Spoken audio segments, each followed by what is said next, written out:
Muitos clientes às vezes conversam comigo e dizem assim, puxa, mas o 3D é completamente diferente da minha casa. Tem gente que chega a reclamar comigo e comentar que o 3D que foi apresentado para ele lá no começo do projeto não é a fachada que ele tem hoje. Óbvio que não.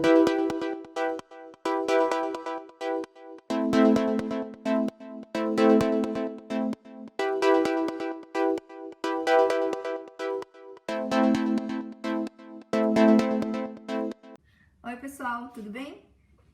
Vamos continuar naquela leitura que a gente estava fazendo de projeto? Eu acho que seria interessante porque eu tô com a mesma residência que eu estava mostrando para vocês e eu vou dar continuidade porque assim a gente termina, teoricamente, a leitura de um projeto arquitetônico. Como eu disse, é uma forma simplificada que eu vou tentar passar para vocês, mas que eu acho que vai servir de base para esse entendimento, né, do projeto arquitetônico. Então, eu tô aqui com a minha casinha acadêmica, né, minha casa cubo, e aqui eu quero mostrar para vocês, eu já mostrei a planta baixa, que nós já conversamos, ela tem algumas identificações, né, dos ambientes, as áreas, as cotas, como eu falei, que isso é uma forma de apresentação, que é praticamente uma forma legal de se apresentar o projeto até para os órgãos públicos também, né, que vão ser aprovados os projetos. Então, basicamente é isso que você vai ter, cotas, nome dos ambientes e os tamanhos das espessuras de parede e tal em escala. Eu vou terminar o projeto arquitetônico, depois eu vou falar para vocês bastante sobre escala. Eu acho que escala é uma coisa assim, eu já dei aula para as crianças, dividir com vocês, parece que para criança isso é sempre mais fácil de entender quando a gente fala em escala. Por quê? Porque toda criança aprende mais fácil, né? Ela aprende a mexer no computador, ela aprende tudo. E eu me lembro que numa aula que eu estava administrando sobre projeto de arquitetura, a gente conversou sobre o escalímetro e falando para eles sobre o escalímetro, eles só conseguiram entender isso quando eu comecei a usar a régua comum, aquela régua plástica ou aquela régua de alumínio que sempre tem a escala de 1 para 100. Se for o caso, a gente vai trabalhar com essa e com aquela escala. Também talvez seja uma forma que fique mais fácil. Mas a criança realmente, como eu disse, entender escala e tamanho, dimensionamento para eles é uma coisa que me parece bem interessante e muito fácil. Mas para nós a gente vai conseguir entender também. Acho que com o passar do tempo a gente vai conseguir entender isso sim. Então, ó, eu quero mostrar para vocês aqui o que compõe esse projeto arquitetônico. Então, aqui eu tenho um projeto que neste caso aqui tá com a planta do superior, porque essa casa tem 2 andares, existe mais uma prancha. Prancha, o que é prancha? Prancha pra gente poderia ser alguma coisa que você sobe em cima e vai surfar. Mas em arquitetura existe esse termo técnico. Prancha é isso aqui, ó, pessoal. Normalmente tem um númerozinho aqui, tem um carimbo com uma legenda no projeto e a gente chama isso de prancha. Por quê? Porque elas podem ser repetidas. Um projeto pode ter 10, 15, 20 pranchas.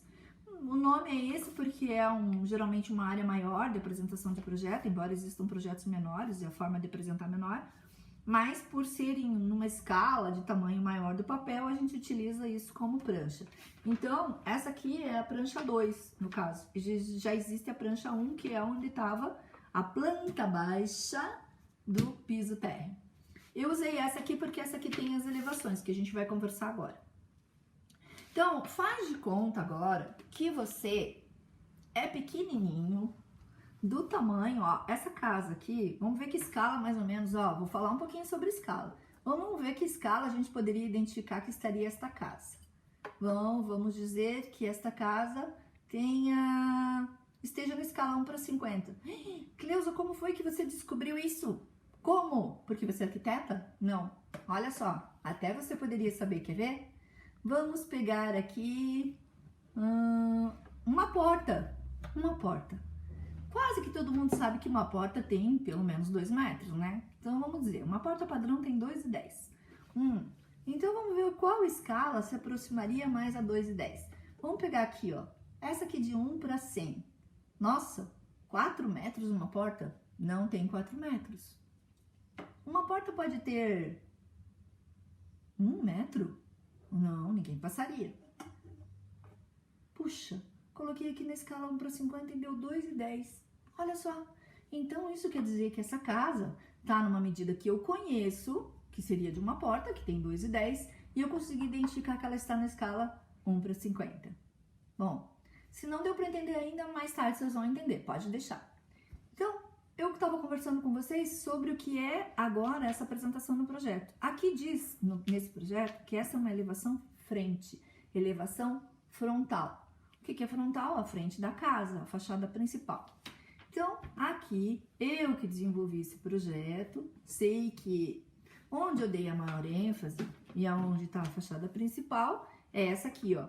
Essa é a fachada principal, ok? Isso é uma maquete física, a gente já falou sobre isso, e essa aqui é a fachada principal. Então, o que está representado aqui? Está representado a elevação frontal. Só que, para a gente visualizar desse tamanho, você teria que estar parado aqui, mais ou menos, ó. Vamos dizer que você estivesse aqui assim, ó. Tá? Você tá aqui olhando para casa, de frente. E o que você vai ver? Tudo que estiver nesta face. Até o cantinho. Ah, eu consigo ver esse pedacinho aqui, ó. Puxa, se você tá aí na frente, você vai conseguir ver esse pedacinho aqui. Mas vai conseguir ver lá atrás, em perspectiva? Não. Isso não está em perspectiva aqui. Está numa fachada só. Numa elevação só. Então, o arquiteto vai representar tudo que você está vendo lá, mesmo que seja esta elevação, essa angulação, vai ver esta parte que está saindo aqui, ó, tá vendo?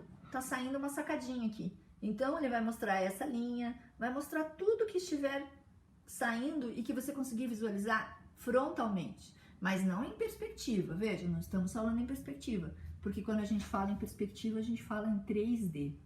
3D, outra palavra que usa-se muito em arquitetura. E que as pessoas dizem, eu quero ver um 3D, eu quero ver um 3D. Todo mundo que contrata o arquiteto primeiro quer saber do 3D. Por quê? Porque é a forma que ele entende o projeto primeiro. Mas com isso que a gente está conversando agora, vocês vão entender por que o arquiteto fala sobre isso e por que ele precisa disto para executar um 3D que vai ser fidedigno à sua casa. Caso contrário, se não passar por essas etapas, ele vai te mostrar um 3D que pode não estar de acordo. Muitos clientes às vezes conversam comigo e dizem assim, puxa, mas o 3D é completamente diferente da minha casa. Tem gente que chega a reclamar comigo e comentar que o 3D que foi apresentado para ele lá no começo do projeto não é a fachada que ele tem hoje. Óbvio que não, porque foi feito um 3D como estudo e não foi atualizado esse projeto depois que passou e foi desenvolvido tudo isso aqui. Isto precisa ser desenvolvido ou em paralelo, dependendo do escritório, ou antes, ou junto com a volumetria da casa. Mas ele tem que ser fidedigno. Senão, no final, você vai ter esse projeto aprovado, esse projeto construído, porque ninguém constrói uma casa por um 3D. Veja, isso é muito importante. É isso que você tem que ver e entender quando você está com um arquiteto, e não um 3D. Por quê? Porque o 3D serve para você visualizar. É lógico, para você entender a sua casa melhor. Mas ele não serve para executar, ok? Isso é projeto para se executar, beleza?